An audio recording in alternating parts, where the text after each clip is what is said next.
Good afternoon. Welcome to the session E2, Modeling Texas Style.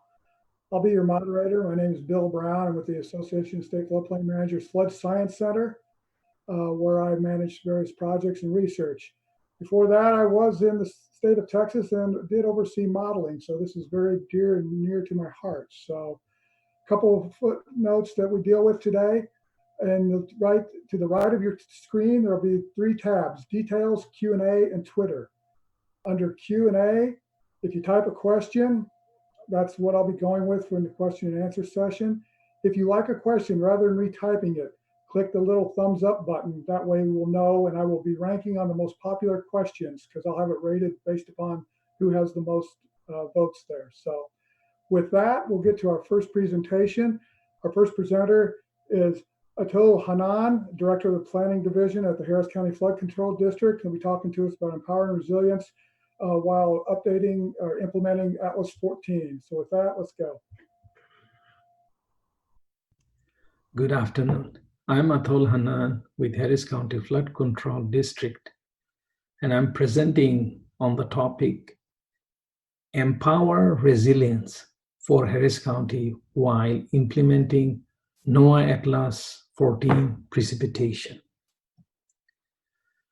Today I'm going to cover on Atlas 14 rainfall changes, impacts of rainfall change. When there is a big change, obviously we need to look into that.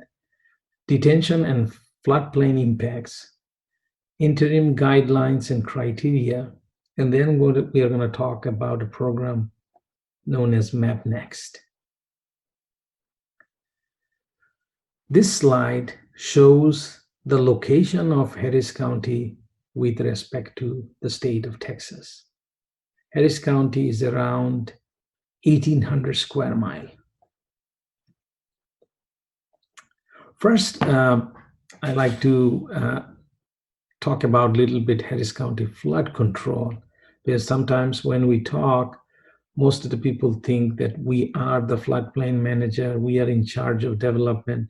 Just to be clear, what we do not do as flood control district, we do not regulate land development. We do not adopt flood insurance rate map. There are 34 communities which do that. We are not one of them. And we do not have jurisdiction over drainage for highways and streets, including roadside ditches and storm sewers. So just to be clear on this, we are only responsible for open channel in Harris County. So only bayou drainage, the street drainage, storm sewer, these are part of the 34 communities we talked about, the cities, and we have Harris County unincorporated. So they are responsible. We are only with the tributaries and bayous. And in Harris County, we have 2,500 miles of open channel, which we are responsible for. Now, a little bit about Atlas 14, which came out last year. This is the outcome of the Atlas 14. If you look at all over Texas, the changes are depicted here. But if we go to zooming into Harris County, you can see it's more colorful. The biggest portion of the change is happening in over Harris County area. So when we map FEMA floodplain map, like the 100-year map, it is based on a 24-hour rainfall, which we consider a 100-year event. So you can see that the Atlas 14 now rainfall. In Harris County, we have divided into 3 hydraulic regions, 1, 2, and 3. And if you compare our current 24-hour rainfall compared to the Atlas 14, you can see that there is a big difference, on an average 30% plus difference in rainfall.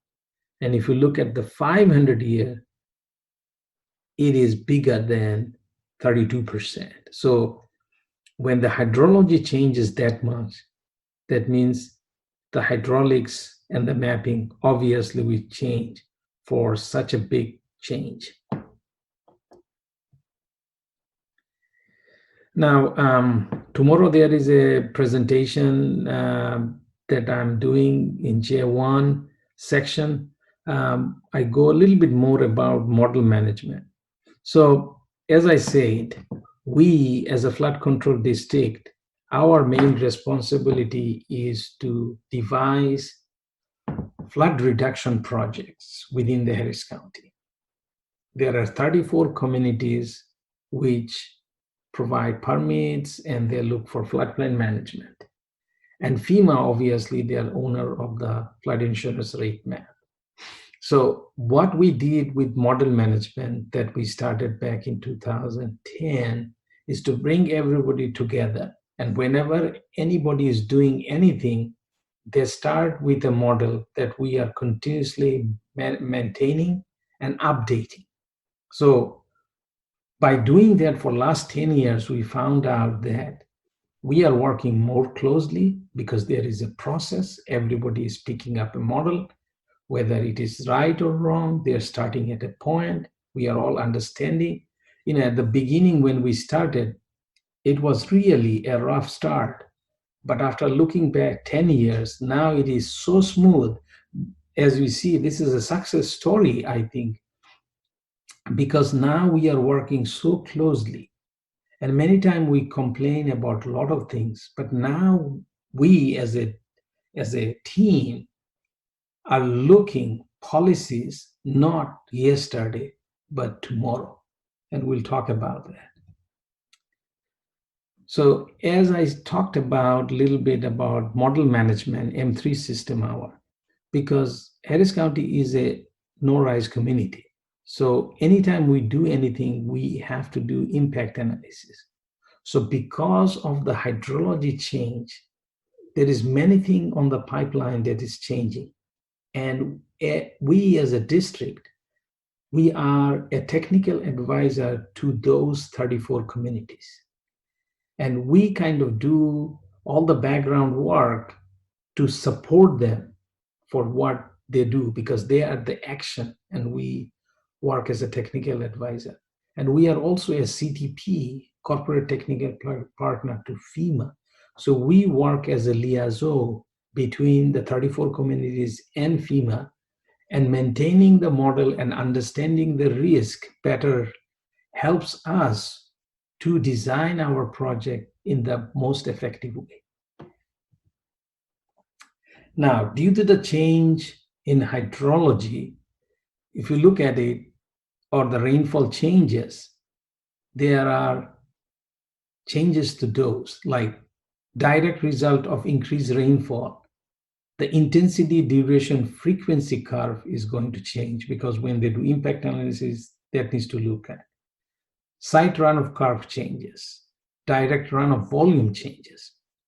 Now, the indirect result of those is minimum detention rate review. So we have a policy from 1984 that anytime you are doing any kind of development, your before and after conditions should be the same in terms of the flow coming out from that area.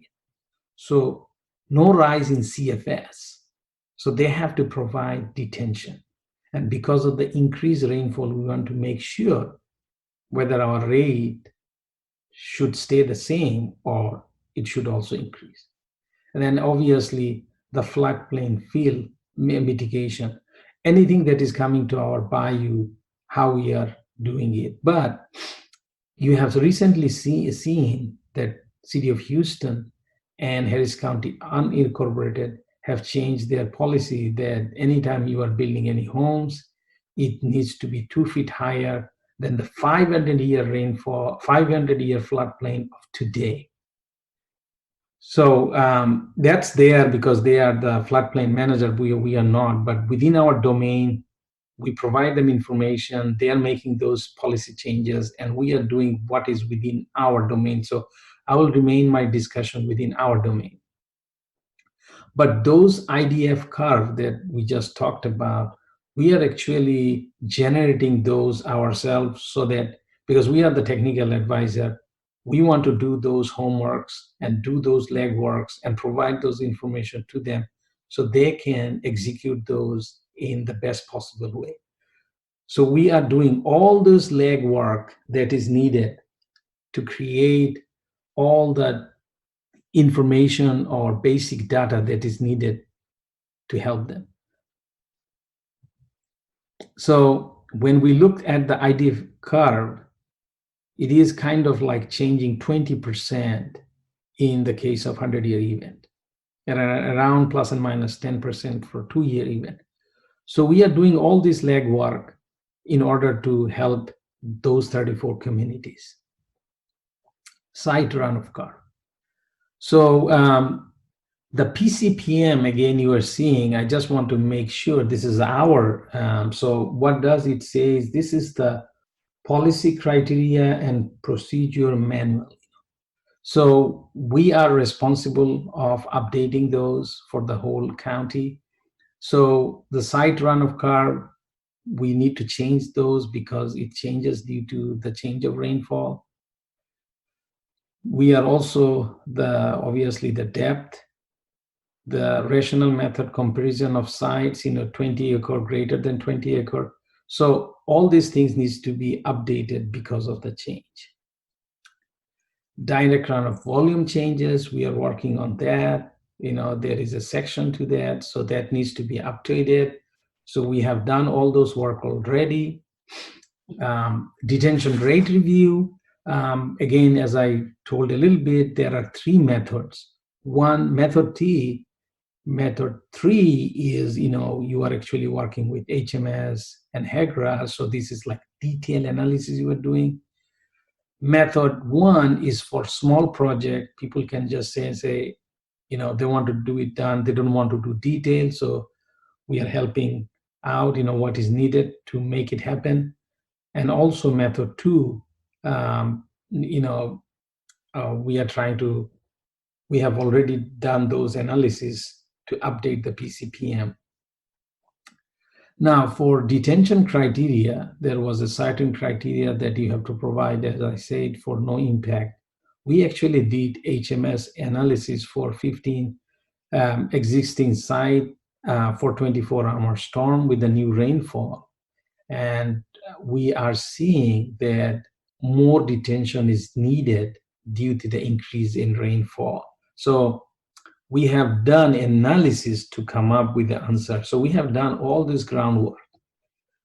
So we have also looked, because we say there is a direct method like method 1, which is like quick for detention for small watershed method, that also we have tested that around 20% increase in volume is required. So in a nutshell, we used to have a minimum mitigation policy when any development is happening. So that in a nutshell has increased 20%, as I told you. So previously, the method was kind of like 0.55 acre feet per acre, but now it has moved to 0.65.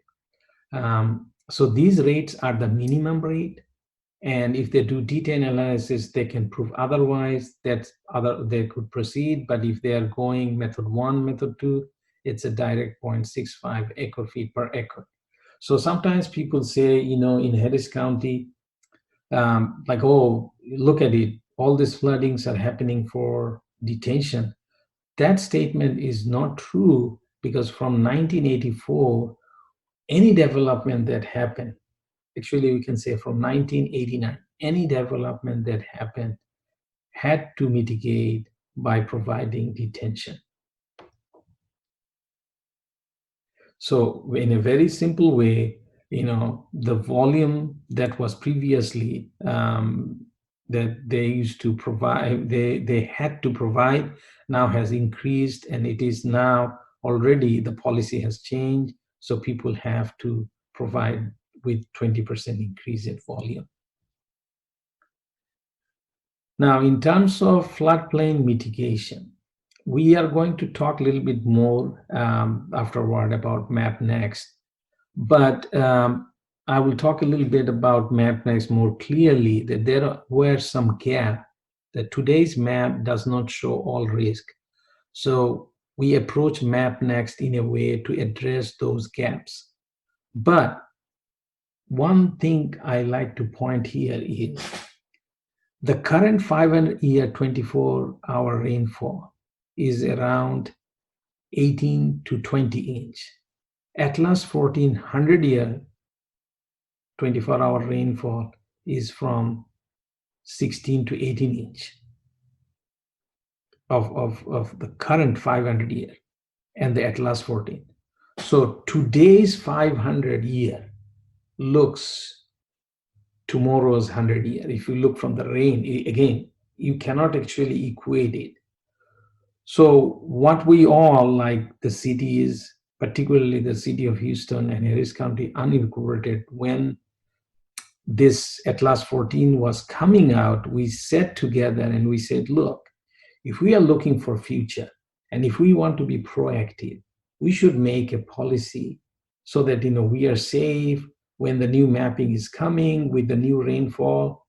We should have a policy, and that's why they all decided that any development now is happening should be 2 feet higher than the 500-year of today.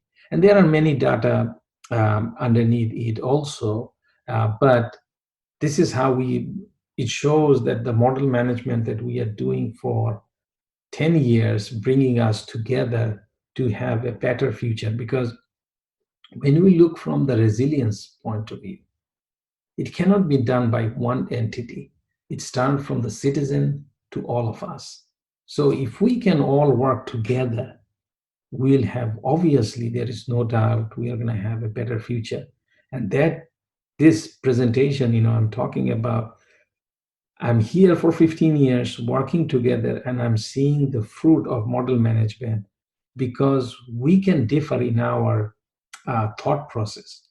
But when there is a process and when we are all following the process, actually it helps us to work together. Now, in terms of floodplain mitigation, what we did, anytime these discharges are coming to our channel, now they have to, because we decided that today's 500-year would be probably tomorrow's 100-year in terms of rainfall. Again, I don't want to say it's exactly, but to be on the safe side. So now we made our policy provide 500-year floodplain fill mitigation. So we have done that to be more conservative. Perform 500-year conveyance analysis and necessary to ensure no adverse impact. So now, previously our one was 100-year. Now we have to move to 500-year. Method 3, which is detailed, obviously use the effective HCFCD model, which is FEMA model, all are the same, include 500-year impact analysis, and even we are doing for our project. And obviously HCFCD, we are not the floodplain administrator, as we talked about, and LOMAR still requires for regulatory floodplain in 100-year, but our obviously regulation is stricter than the FEMA regulation. So overall, if we go to the previous, even for new bridges for low chord, we have to build it 18 inch above 500-year. These are some of the changes that has come due to understanding the Atlas 14 rainfall of big difference.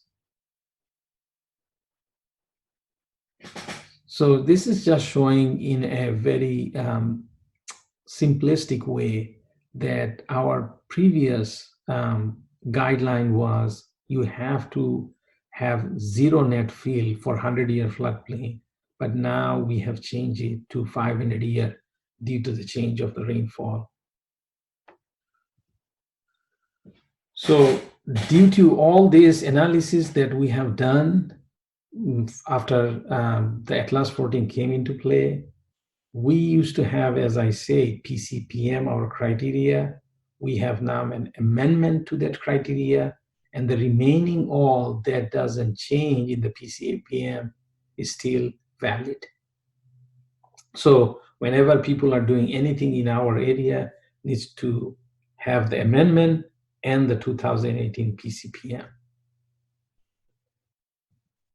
So this interim guideline is valid until we have our MapNext project completed. And in the meantime, it could be also when it is done, our MapNext, you can see.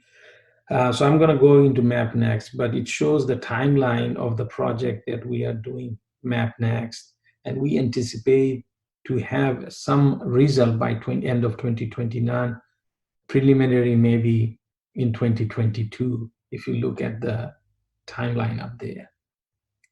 And once we do it, then we are going to go back and look into our PCPM and replace a couple of things that is needed to be updated. We are also, I'm not going to focus on BDF. You can see a term here, Basin Development Factor, but as I explain more, I will be telling more clearly. So for last 3 years, particularly 2015, 16, and 17, we have big events every year. This map is showing Harvey flooding, house flooding. And whenever a big event happens, we see more than 60% of the flooding happens outside. So now here, around 68% of the flooding happened outside of the floodplain. And I see, after Harvey, we have now a lot of experts, even though they are not in this field, but they will say, okay, the map is obsolete, the map is wrong, let's have a new map. But the question is here, is the map showing all the risk? Now, I talked about that Harris County have 2,500 miles of channel. But if you look at our floodplain map, that map has floodplain map for 1,200 miles of channel. So it is less than even 50% that has floodplain map. The rest doesn't because of the limitation of the modeling and the mapping, the criteria. Plus, this map doesn't show ponding, sheet flow. Again, this map, the floodplain map, even in the 1,200 mile, is only showing how water is coming out to the bayou and flooding. It doesn't show, because rain happens from the sky, it doesn't show how water is going to the channel. So it is, those are the things needs to be, the map doesn't show all the risk. So before we make comments, we need to know what this map is showing. So some of the point to that more than 60% of the county was developed. We have 1.6 million structure. So 60% was developed before 1980. And if you look at the level of service of those infrastructure, less than 5 years. And many homes and businesses were built before knowing where are the floodplain or the floodway. That's why we do the buyout to clean some of our old luggages. Now, what we are doing in MapNext is today's map that we have all over United States reflects riverine flooding, coastal flooding, but it doesn't show, we call it urban flooding, the overland or local drainage and shallow flooding. So we are trying to cover those gaps into our map as a risk map, not from the flood insurance standpoint, so that people understand the risk where they're living and they can make their wise decision. If you look at it again, those are the challenges we have, and we have actually working with FEMA, and I'd like to thank FEMA for giving us the opportunity to do something different to reflect all those. We are actually also analyzing urban flooding, and because of urban flooding, we changed our hydrology basin development factor to represent those effects in terms of hydrology to better depict the risk of flooding. And we are engineers, we know that, and we know that probably the place that we lag is informing the risk and educating the people for what the map really reflects. So in our MapNext effort, we have given more emphasis on communication. We already started a billboard campaign. We have provided billboard for 4 consecutive weeks, all-night illumination. You see the impression that we have, and we are providing messages in English and Spanish, and you can see those are the billboards. They were, there for 4 weeks. So our message is, if it rains on your rooftop, please buy flood insurance, because if we look at all risk, sheet flow, ponding, water coming to the bayou because of level of service of infrastructure. And if you look at the intense rainfall that we have, which also the flood insurance map doesn't cover, you have risk. So our message to everyone is, if it rains on your rooftop, you need to buy flood insurance. And as a district, we are doing a lot of projects to minimize risk. That is part also of resilience. And I just like to have a few pictures of those, what we are doing. You can go to our website and look into that. And with that, I like to conclude my presentation. Thank you very much. Thank you for the presentations. Now we'll go live with questions with the presenter. The first question up is, Ataul, do local jurisdictions work with you to preserve the capacity of the open channels, or are you basically stuck with whatever they send your way?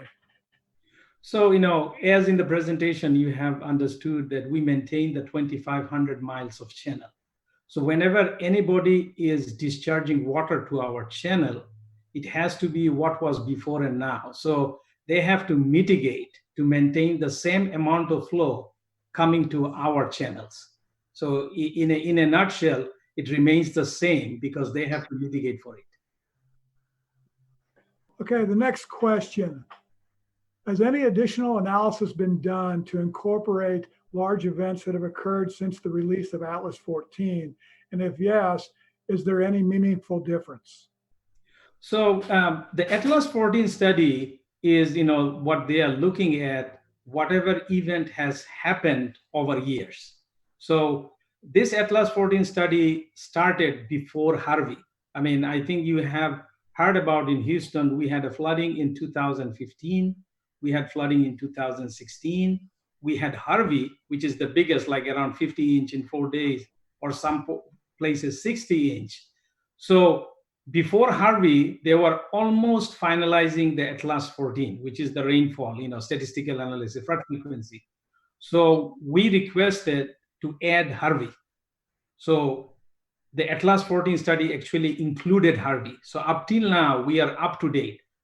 So all the big events has been included in the Texas Atlas 14 study. So we didn't have, and Harvey is the biggest one that we had, Okay, next question. Why do you require no increase in flow over existing conditions for developed conditions? Shouldn't you be requiring no increase in maximum water levels instead? So this is a very good question, and we have both. So when we are saying no adverse impact, we are talking about no rise. That means when you do the hydraulic analysis, you have to prove there is no rise. But we are also going further, which we did it from 1984, is we are also telling not to increase the flow. So before and after condition remains the same.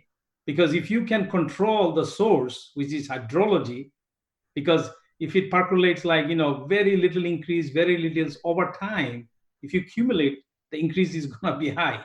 So we control also the hydrology. So before and after condition, no increase in CFS, and also no increase, because if your hydrology remains the same, there will be no increase. So they do both. They are looking at the hydrology and hydraulics. So no flow increase, no increase in elevation. It's 0.00. Okay, another question. are you incorporating cumulative impacts into your models yourselves? And how are you accounting for this if you are?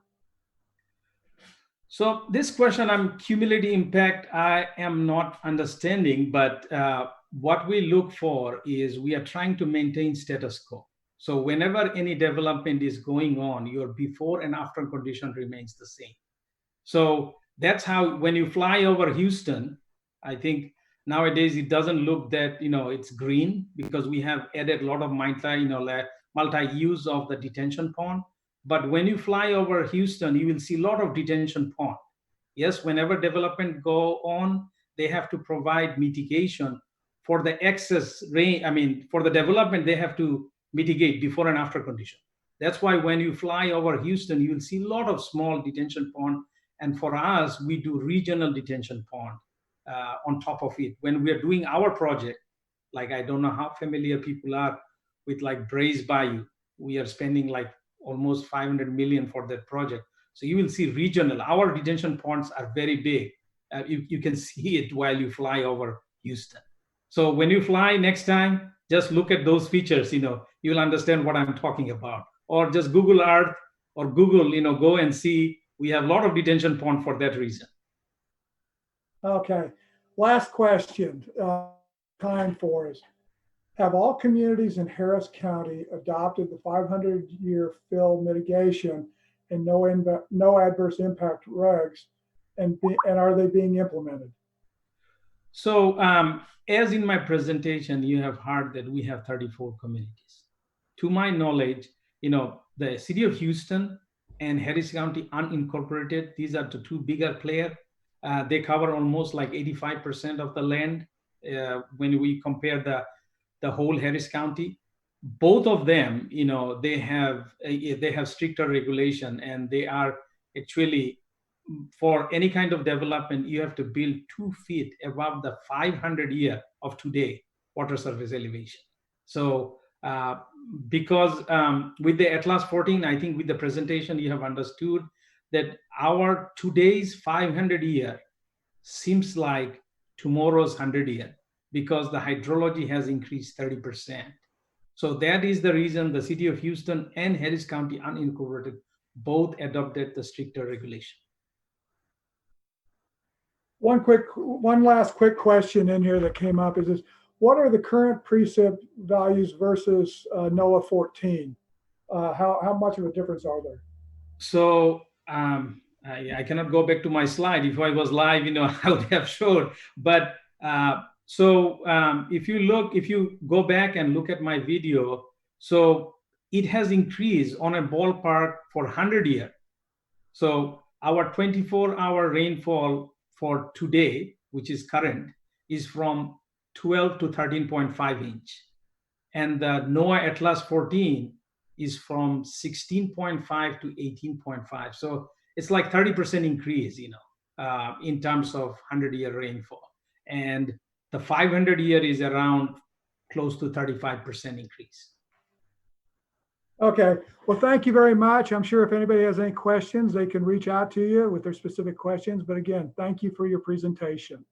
Thank you very much, all. Thank you. Our next presentation will be by Rusty Jones and Matt McConville with HDR, and they'll be talking about whether or not 1D models actually work in the Texas-sized watersheds that they're modeling right now. So with that, we'll go to that presentation.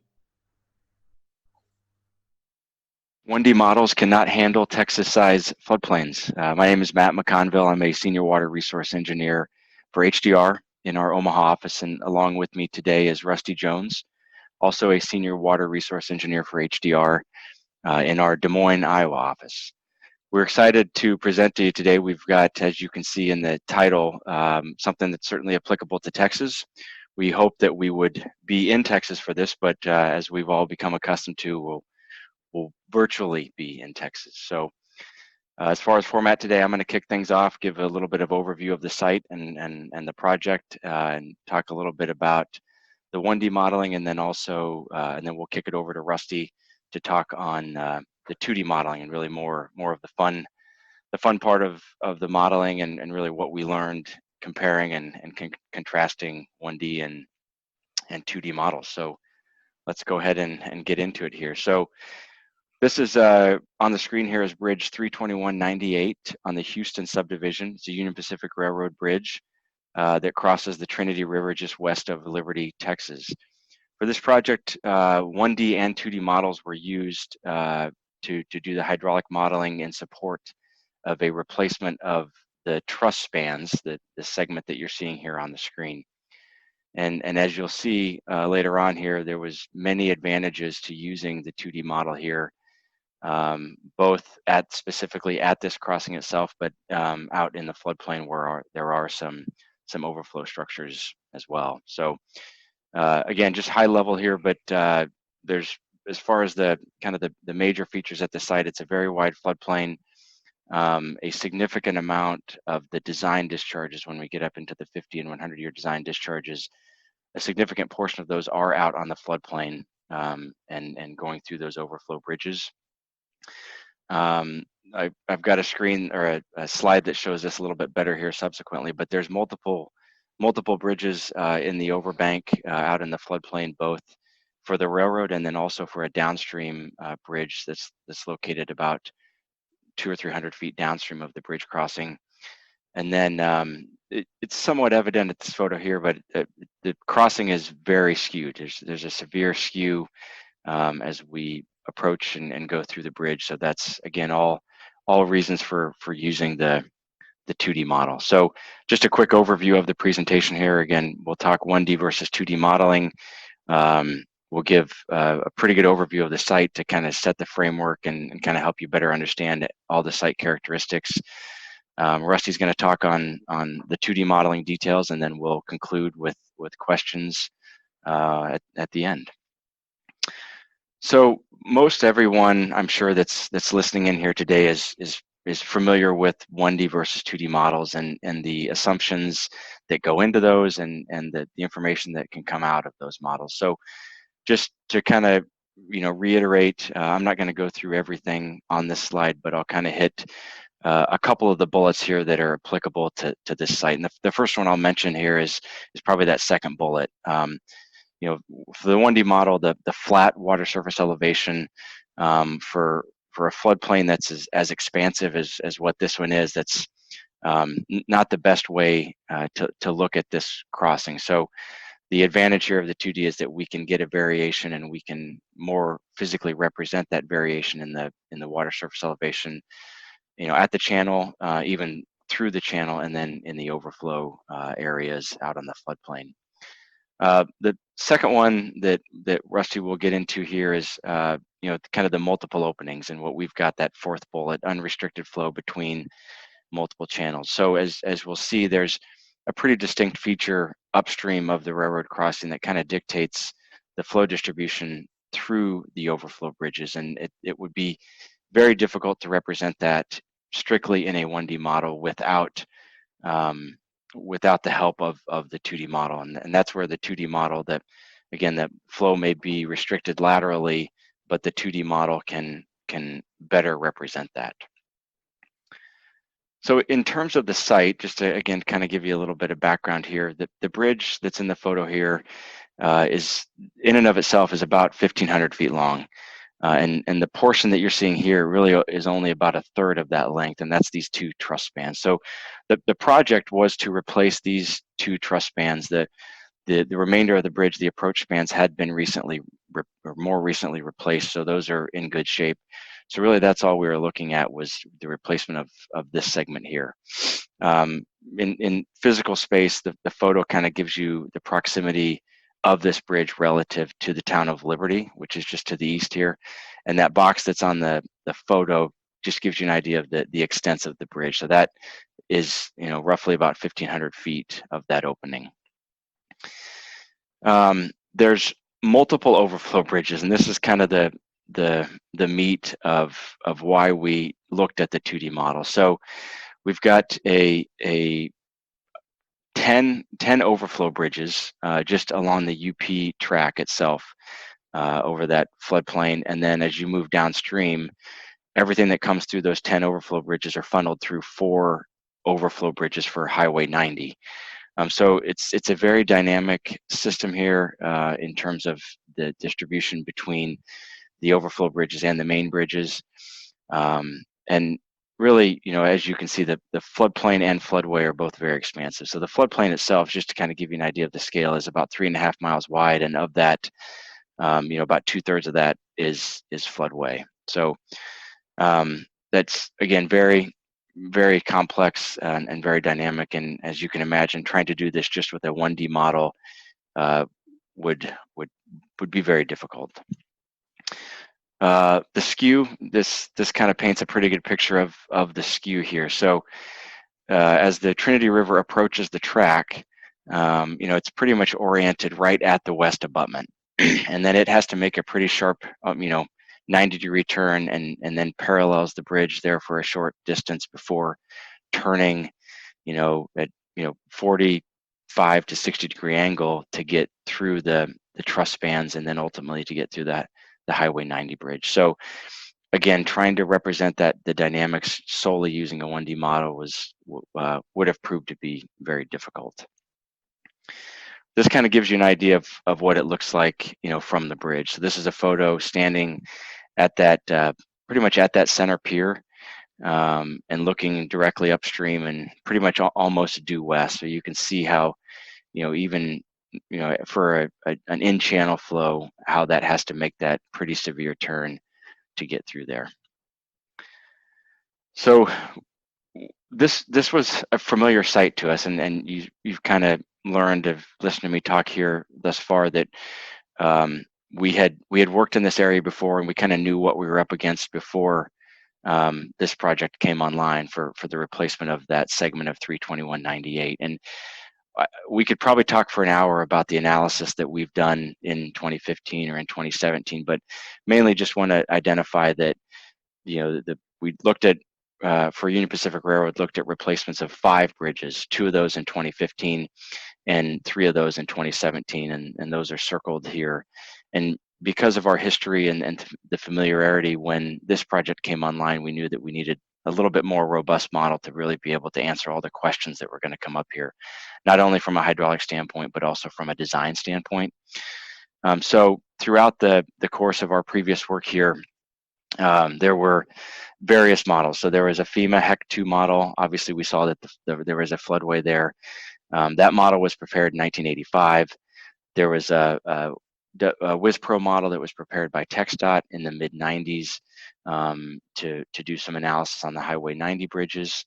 And then more recently, a HEC-RAS model for Bridge 321/98 that was prepared by another consultant in 2013. And that was just to replace a small portion of one of the approach spans.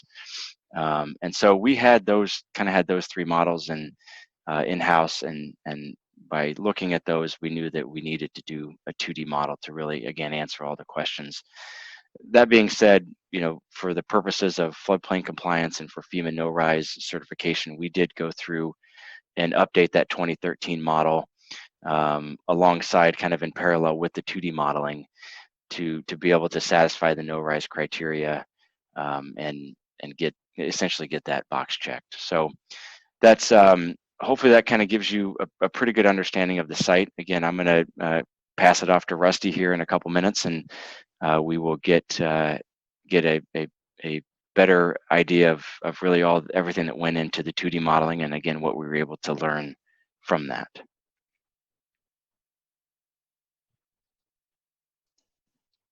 All right. Hey, thanks, Matt. Thanks for getting the introduction and telling us a little bit about the 1D model. I'm going to give a little bit of a background on the 2D model. In our case, our focus today is more on the kind of the differences between 1D and 2D. So we're not going to get too hung up on which 2D model we're using. This could have been done in a number of different packages. We happen to use a 2-flow 2D model. We were running on using the HPC solver on the GPU. This is a full momentum solution, second order. We had bathymetry data that was collected specifically for this channel, so we had pretty good data.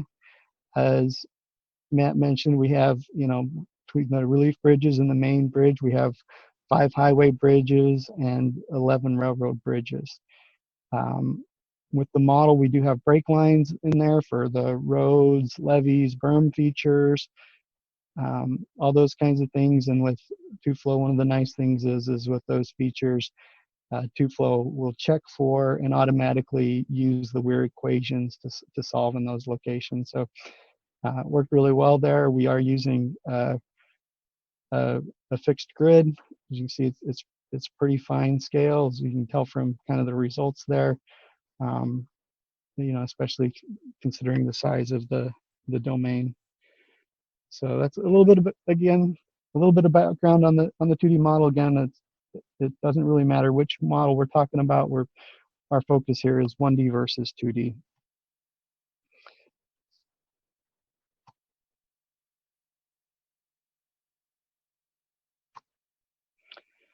All right.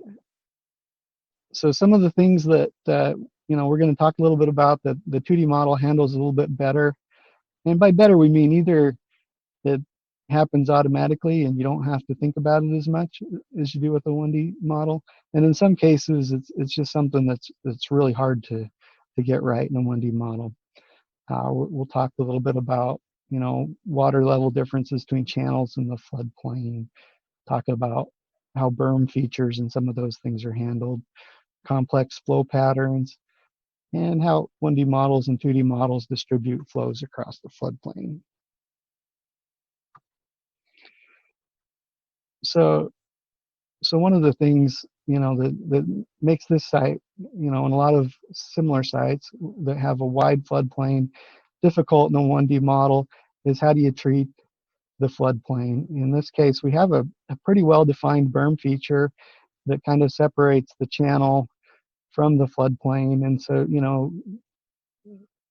in some cases, you can assign that to be, an ineffective flow area or something similar.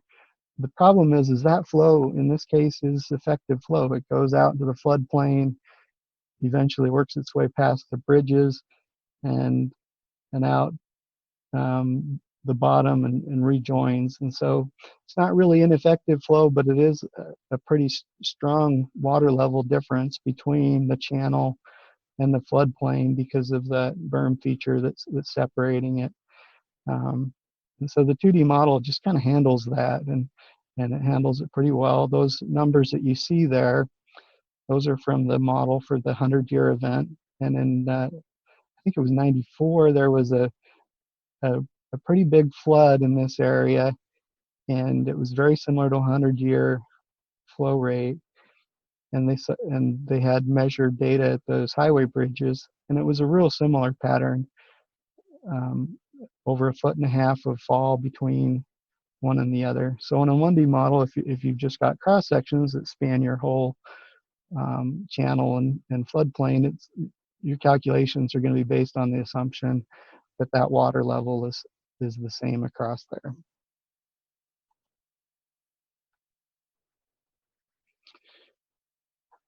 So that another trick is the complicated flow patterns and some of the things that happen there. We wanted to be able to really kind of see what was happening near the bridge and be able to get a pretty good understanding of what things look like. So, in this model, we've got water coming straight south in the channel. It kind of has to make a really sharp turn to the east and come through.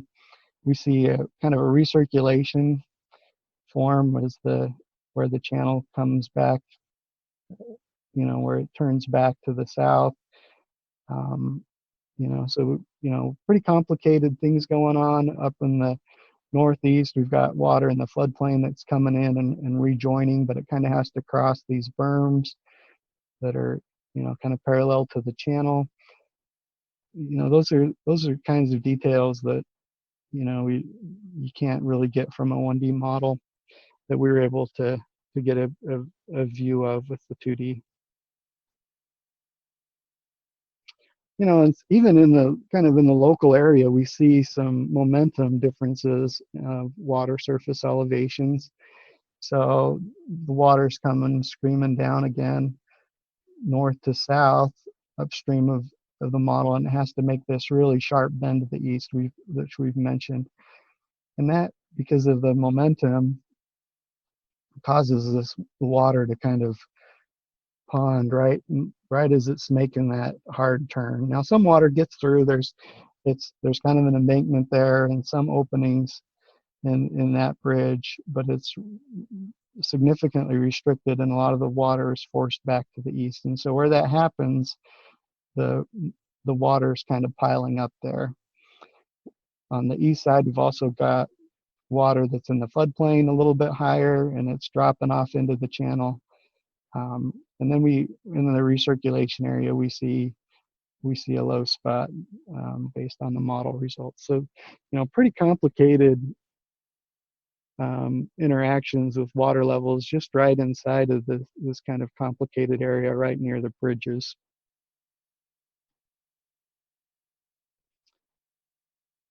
The other thing that we can look at a little bit is discharges through bridges. And so if you look kind of at the figure in the bottom right, this is a figure showing velocity magnitudes from the 2D model. And you can see where the openings are, because that's where the velocities kind of pick up, right? In the floodplain, it's very low velocities.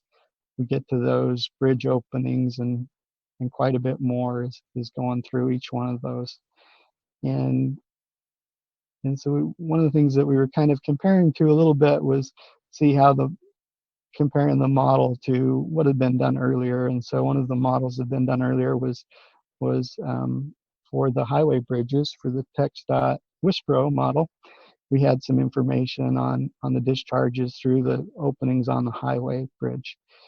Now, as we talk about this, those models were done a long time ago.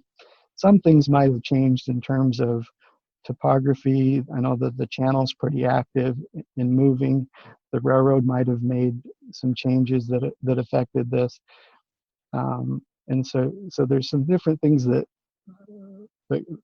could go into that may make this look more lopsided than it really would have been, because of changes that have occurred, and we're not really familiar with what has or hasn't occurred in the past. But one of the things that was really interesting is when we looked at release structure number 1 in the 1D model was predicting 9,000 CFS going through that bridge. The 2D model was showing like 1,400 CFS. And the reason the 2D model doesn't show much flow through there is that, unlike some of these other places further to the west in the floodplain, there's nothing really feeding that model, and kind of the gradients in this model in that area are more kind of across the bridge, kind of parallel instead of perpendicular to that relief opening. As the water's coming through the main bridges, it's kind of turning back to the west, and so the gradients are really adverse to getting water through that relief structure. And again, it could be partially due to things that have happened in the meantime, but a 1D model that you have to think about things like the skew and make sure that you're representing it appropriately, and it's something that the 2D model is just going to do for us. So you can make your 1D model handle some of these cases a little bit better, but there's but it's something you have to think about, and there's a little bit of a limit to how well it can do. You can see kind of some of the different railroad bridges that kind of feed some of the highway bridges. But the 1D model doesn't really have the spatial information to connect those. And a good example is when we were looking at our own HEC-RAS model that we were doing for FEMA. When we looked at the flow through the main railroad bridge and the flow through the main highway bridge, we're getting like 10,000 CFS different, even though they should be almost identical, because there's very little flow that can kind of escape between the bridges.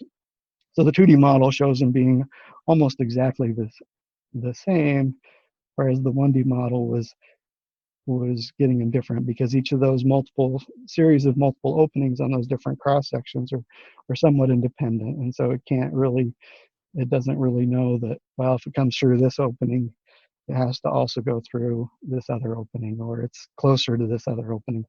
Those spatial relationships are handled with the 2D model. So, so this was, we really enjoyed working on this site, and it was just really interesting as we got into it to just see, we knew we wanted to do a 2D model, but to just kind of, as we were doing it, we kept looking at it and going, oh yeah, this was done better in the 2D, and this other thing was handled a little bit better. And so, we just noticed a lot of different things that were happening as we were going along, and especially in these really big floodplains that they have there in Texas with really big storms. This just became a real clear example of where you can get some really good benefits from using a 2D model instead of a 1D model. I would like to thank Union Pacific Railroad for letting us help on this project and letting us present some of the things that we noticed while working on it.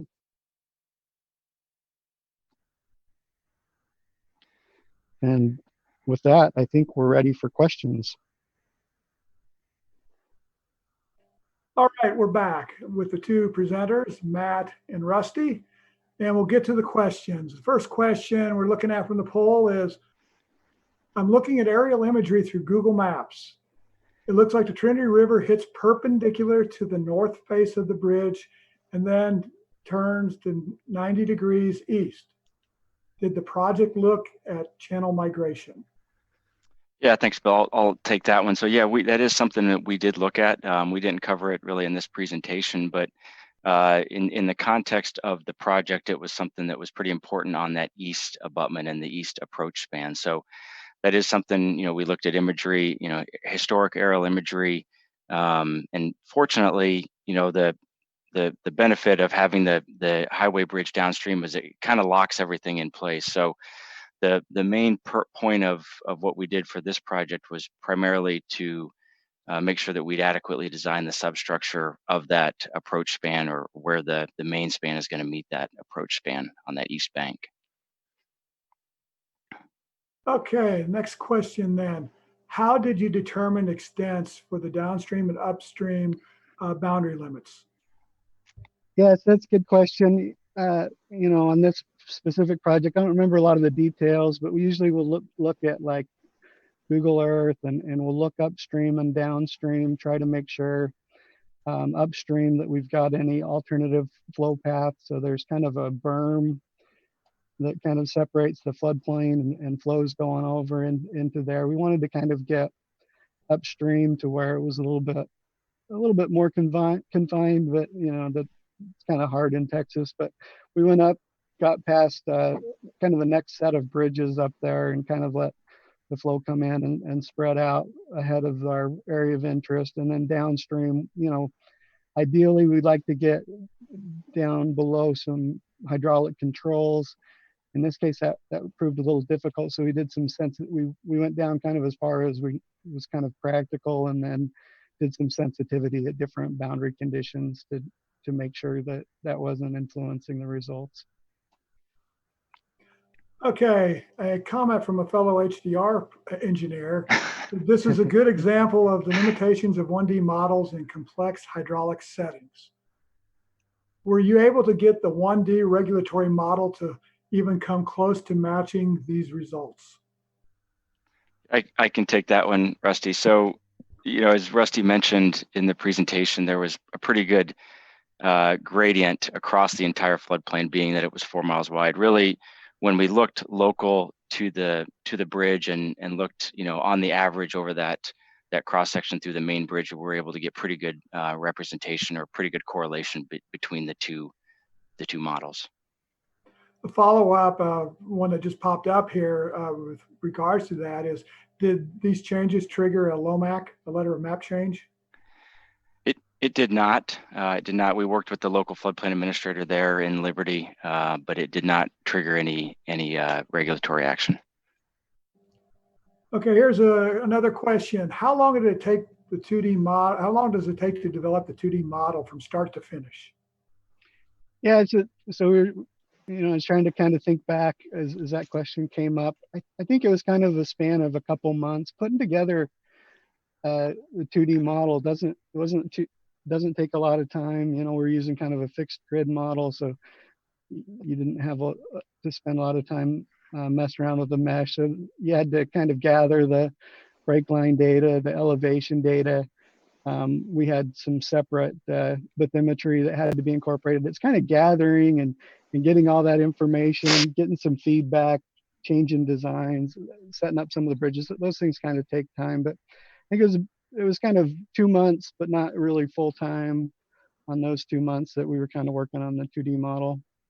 But it's going to vary really a lot on how much time it takes to set up and do based on the size of your domain and what kind of data you have available and how much massaging you need to do to get that into your model and be ready. But the modeling went pretty fast. Well, here's another question for you, and this one basically opens Pandora's box, so to speak, but I think for the topic, it's an appropriate question. It says, can you give some examples of what would trigger a 2D model over a 1D in the project in another area? Rusty, you want to take that? You want me to take it? Okay, I can take it. So there's a few things that we looked for. One of the things you want to start with is what's the purpose of your model. You might have regulatory constraints. It's another thing you need to look at. How accurate do the results need to be? You kind of start there. Then when you start thinking about, do I need 2D flows? You look at things like, well, how constrained is the flow? Is it really constrained to the channel? Do we have a lot of floodplain flow? Do we have multiple openings? Those are some of the things, are the gradients pretty well known, the flow directions to where you could put perpendicular channels and they wouldn't change for different flow events. Things like that are some of the key things that you look at to say, well, this doesn't really fit into a good 1D. And if you're starting from scratch, it's pretty easy to do a 2D model. In fact, it's often easier if you've got good data, but not a model that you're building from. It's a natural thing to just go 2D. But if you kind of have a starting 1D model and you have, depending on your purpose, you'll have to decide whether or not it makes sense to go with a 2D model or not.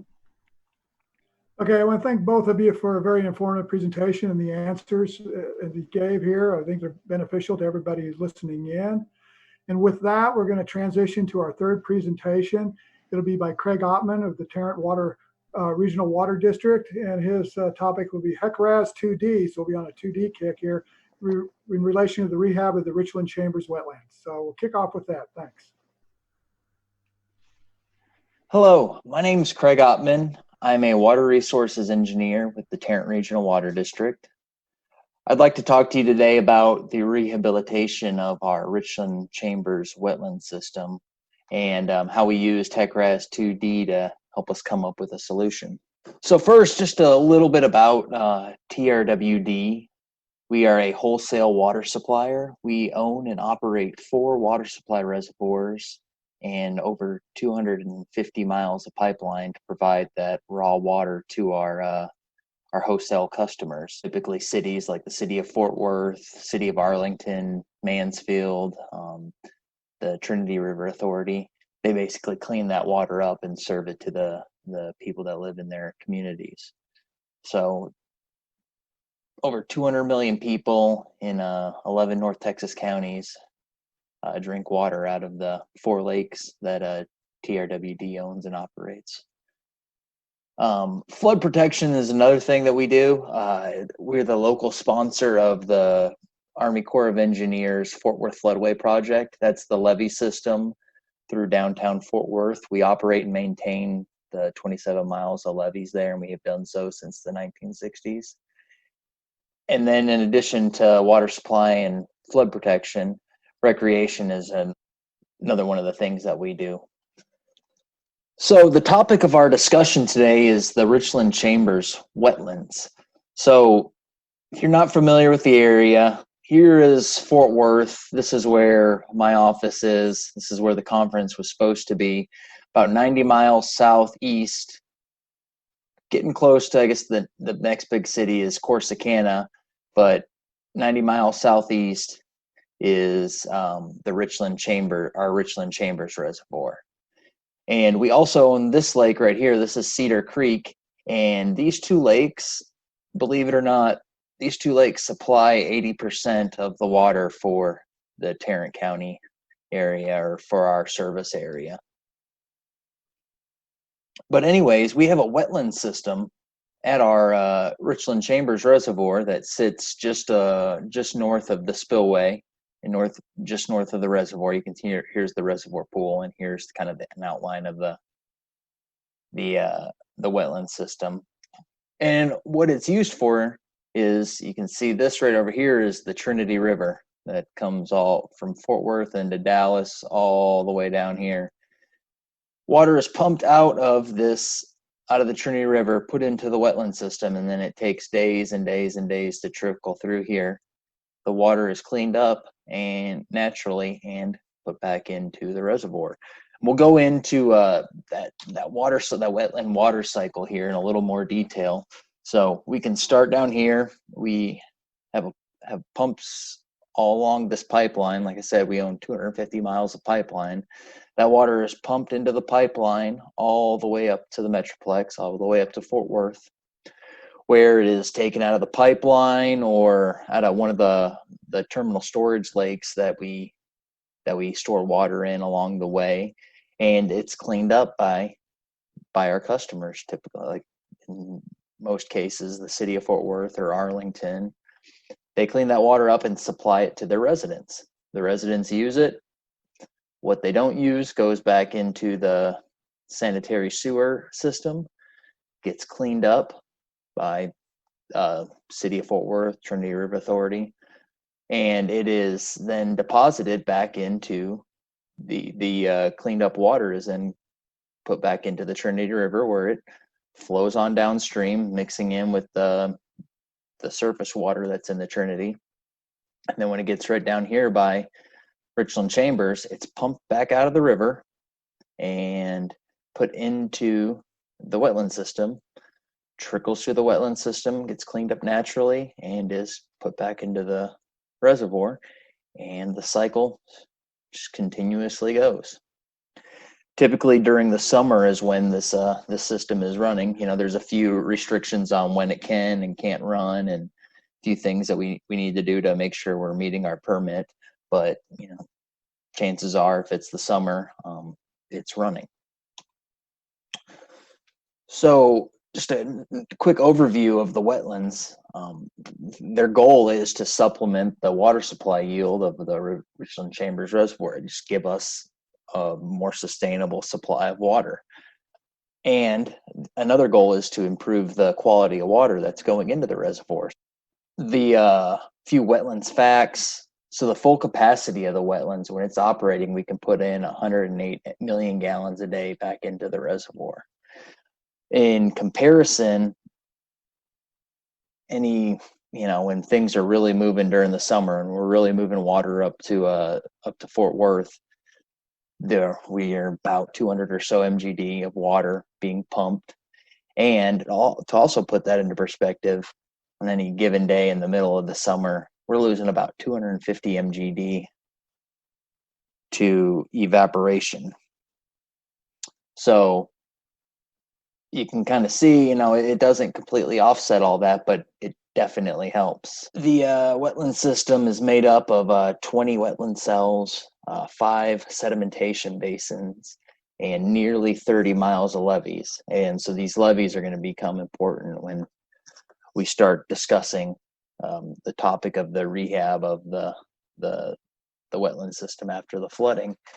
And honestly, this wetland system is very, very complex, and I'm not the guy to tell you all about it.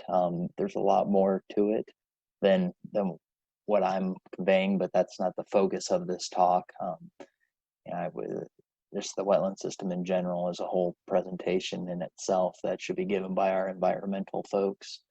But anyways, why I'm here is because of 2015 and 2016 flooding. So when I started at the district was at the end of 2015, so at the end of the absolute wettest period, or the wettest year on record in North Texas. Prior to that, I had been at HEC Associates for about 8 years, where I focused on big basin hydrology and floodplain mapping, just basically HEC-HMS, HEC-RAS type projects. And so this was kind of right up my alley, and I was asked to come in and use some of my modeling experience to help them out with their flooding, with the flooding issue down here. So you can see here some of the damage caused by the floods from 2015, 2016. This is what the wetland system should look like normally on a good sunny day. And then here is what it looks like after all the flooding. We have breaches through these levees. All these levees, they're about 6 to 8 feet tall in places, maybe a little taller in areas, but they're not huge. They're wide enough to drive your truck down. They got 3-to-1 or 4-to-1 side slopes, but they were overtopped and basically submerged for a long time, and these levees started to breach. And with that happening, they were no longer useful for water. We couldn't use them to clean water the way that they needed to be cleaned. So we were summer of 2015 and summer of 2016, we weren't able to use the wetland system to supply water or to add water back to the reservoir. So just a quick recap on that 2015, 2016 period.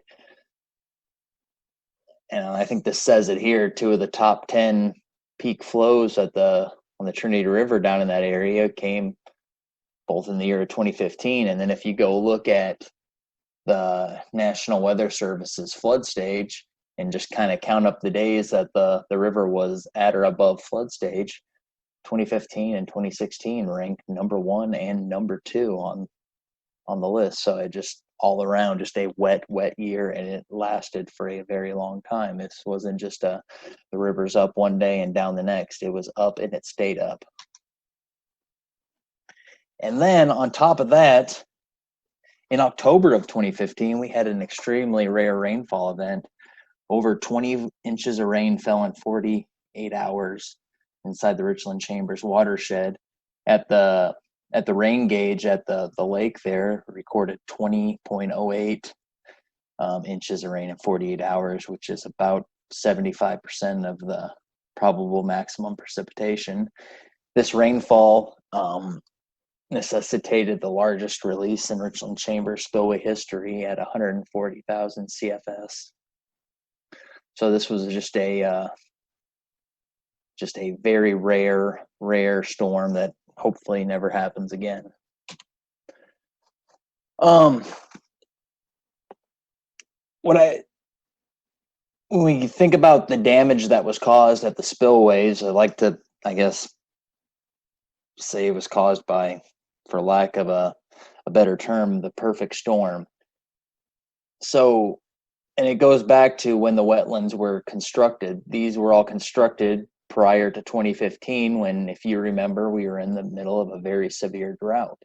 So it was not realistic to establish a good stand of turf on the levee faces, and obviously, having grass on covering your dirt is the best way to stop erosion. So with very thin, going into that wettest spring ever, that 2015, we have all these levees with very thin or non-existent grass on them, and you get this wet spring, and the river's just up and saturates those levees. You got water going over the top of them, taking a little bit of the earth away, and then in general just staying up over them and just saturating these levees. And then October 2015 happened. So that was large amount of rainfall, but it was really the discharges from the spillway that kind of did the levee system in and kind of gave it the final blow. So if you can imagine the way everything flows down there at the wetlands is it goes basically from north to south. So this, in like we showed in that one map, the wetland system just sits just north of the spillway. So usually the water's flowing through the wetlands towards the spillway. So that's the downstream face. You know, we have all these downstream faces that are closest to the spillway that had been eaten away by water overtopping from upstream to downstream. They were weak, they were saturated, and then when this large spillway release was made, the water comes rushing at it from the downstream side. It basically water ran uphill and hit the levee, those already weakened levees, and that was kind of the final blow to the levee system down there, and we had very significant breaches at that point. So it's really likely to think that had one of those three ingredients not happened, that the levees would have fared much better had we been able to establish grass better, 2015 spring not been so wet, or if that October 2015 event didn't happen.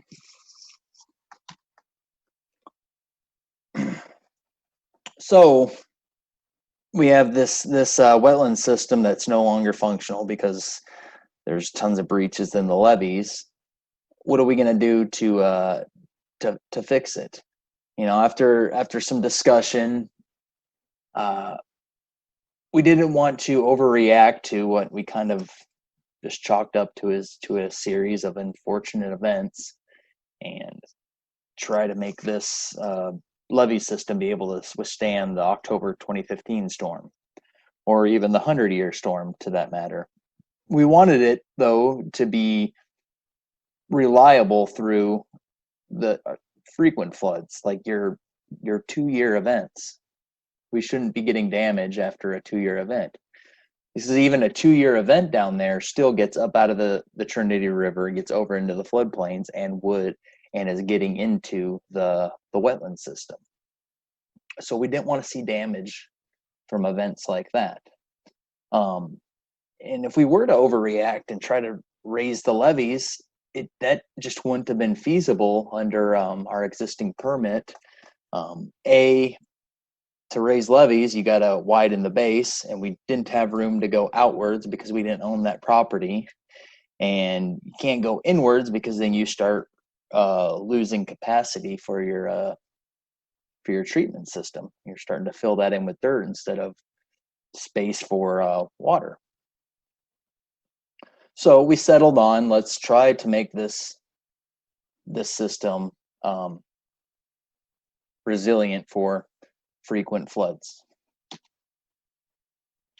And we used 2D HEC-RAS modeling to visualize how the water was moving through this system.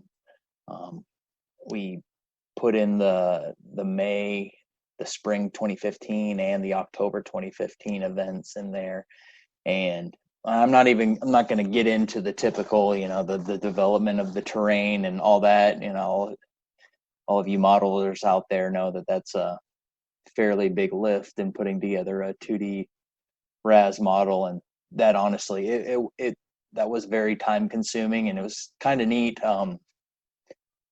creating all these the wetland cells. And all of these wetland cells are actually all modeled as each cell face or levee is modeled as a storage area connection, so that I could track the water going over each individual cell face during the model, and when exactly were they overtopping, where were they overtopping type thing. We're able to kind of validate through, you know, helicopter photos taken during the events and just eyewitness observations from our staff down there that the models were generally doing what they saw was happening. This is just a quick demo of the 2015 spring flooding You can see the Trinity River over here, water over land, and then we start getting overtopping into the cells, and it's just kind of a cascading effect of the cells filling up with water as the water is just overtopping the levee walls and going into each one of those. Now, I will tell you that there are small connections that slowly fill the cells and are used during the water treatment process, but that's a very small flow going through those compared to what would happen during an overtopping. And then here's the October 2015 one, and this one's pretty cool. We'll pause it here. You can see the flow lines are traveling upstream. This is at the peak discharge of 140,000 CFS. We got the water's actually heading uphill. Then we let the storm run out a little further. You notice this time it's filling from bottom to top, and we pause and the discharges are down a bit, and now water is finally returned to traveling downhill like you would expect. But anyways, so after getting to know the system through the models, we identified this idea of differential overtopping as what we wanted to focus on. And basically that's just when the levees overtop, we want the difference between the headwater and the tailwater to be relatively even. If they're not, if you have your headwater is several feet higher than your tailwater, when that water goes over the top of the levee, it's going to race down, and then when it finally gets down to the bottom, it's going to create a hydraulic jump as it transitions from that fast shallow flow. So the way that you could stop that is to either raise the tailwater or flatten the slopes, and we can't flatten the slopes there because that would once again eat into the capacity of those wet cells, and we lose the capacity to treat as much water as we do. So the idea was to figure out a way to get the upstream side and the downstream side of these levees to equalize quicker, or at least equalize before overtopping starts. So overtopping of the levees is inevitable, but it doesn't have to cause serious erosion. Like I said, this isn't a 100-year design where the 100-year flow isn't going to get into here. We're like I said, a 2-year flow is meant to overtop the levees, but we want it to be a controlled overtop that doesn't cause a lot of damage. So to reduce this differential overtopping, we identified adding some additional spillways to the system. So there were some existing spillways, but we come to find out that they were severely undersized. And I think it mentions this 0.6 feet. That was a number that we identified during this work, that basically if we could keep the headwater and the tailwater within 0.6 feet, we could prevent the hydraulic jump from forming. So once again, the goal was to minimize the head differential with these spillways for the frequent events. And during the really high ones, we weren't really concerned, but we used the model to figure out which levees were the ones that we needed to focus on. Where do we need to add these spillways? And then using the model, we sized out these spillways to try to get water into the cells quicker. So one of the spots that we identified was this cell 13 levee, and the issue there is, I don't know if you can't necessarily see it, but this levee wall here is about 2.5 feet higher than this levee wall here. So the water's coming at it from the Trinity, runs into this high levee, and then kind of works its way down, but is still wanting to go in general this direction. And then as soon as it gets to this lower levee, it's just ripping around this corner, and you get all this concentrated high velocity flow right around this corner, which just eventually ate a hole through that levee. So we added a spillway there to add a little concrete protection to an area that we know we're gonna have concentrated flow, but to be, when this thing does overtop, it's already gonna be full of water, and we're not going to get the erosion on other parts of the spillway.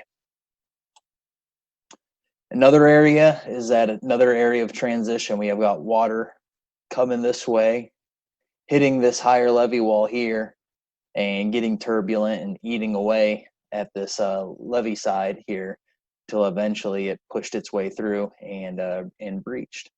So once again, allowing the water to go where it wants to go, added another spillway here. This helped with the differential overtop, filling cell 14 up, so that when cell 13 goes into cell 14, we're getting very little erosion, very low velocities along this levee wall here. And then final location was the spillway between this cell 13 and cell 14. Once again, just getting more water into the downstream cell, so that when the upstream cell goes into it, they're at roughly even water levels. So here's a before and after of kind of that area where we put the spillways, and you can see the only place where there was a spillway in this area is right here in the existing conditions. So you see we're getting high velocity areas there, high velocity all across this levee here. Comparing that to now we add a spillway here, here, and here. Now we just have high velocities basically located where the spillways are. We've gotten rid of the high velocities over the top of like this spillway, this levee wall right here. So actually constructing these and repairing the wetlands, that was a definite team effort. You know, the modeling was just a small piece, you know, with the environmental folks checking the work, making sure it wasn't going to impact the design of the wetlands. Our infrastructure guys had the geotechnical guidance and the structural design of the actual spillways, and then the heavy lifters were really our operations folks that did all the earthwork, excavated for the spillways, dredged all the eroded dirt out of the wetland cells, dried it out, put it back on the levees, brought in dirt to dress out the levees, reseeded, and then did the construction management of the levees. So you can see here we got our damage in 2015, 2017, we do the levee repair and spillway construction. 2018, we get hit with another pretty severe year of flooding. And by all accounts, the spillways performed as planned. Any damages were very, very minimal. 2019, the thing is up and running again. After, I think 2018 ended up being the second wettest year on record in North Texas. So it was still a pretty wet one. Then, yeah.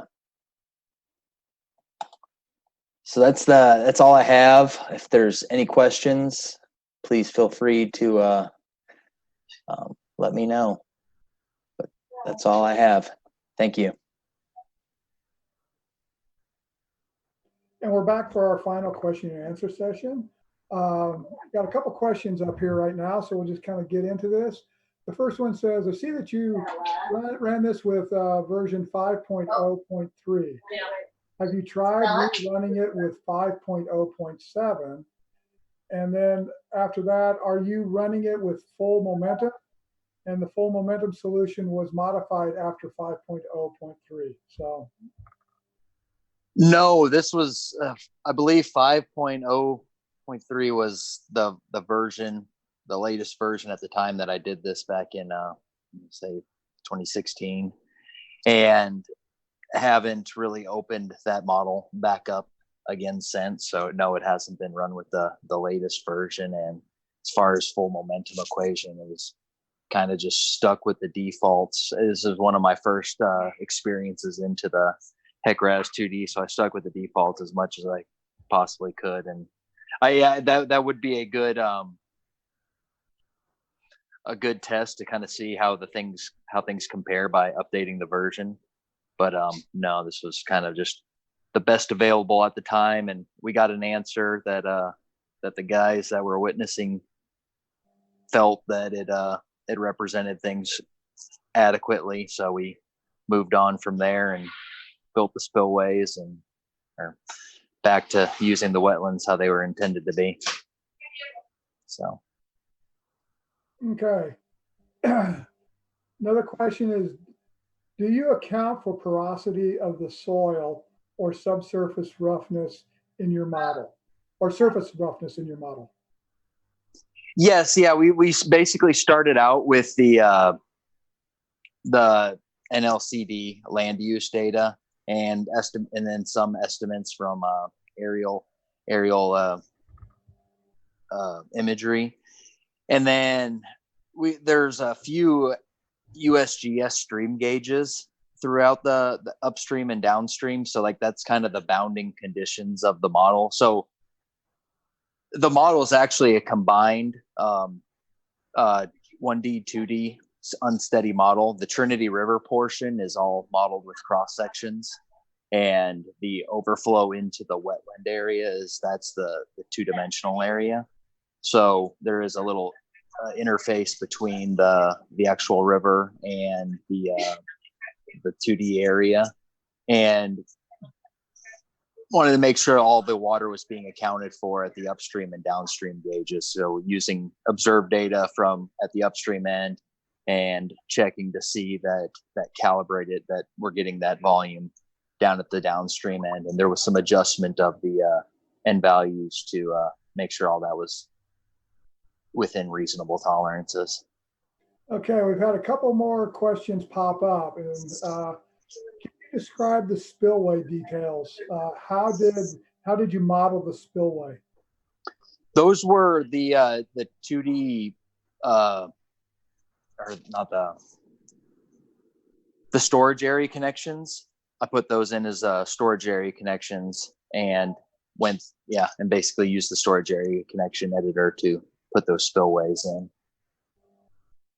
And why I could have cut those into the terrain, but by using the storage area connections. Each one of those cells was basically its own little storage area, and the storage area connections helped me quantify, be able to go through the results and determine, okay, when was water overtopping these cells, and then help me quantify how much water was going through the spillways.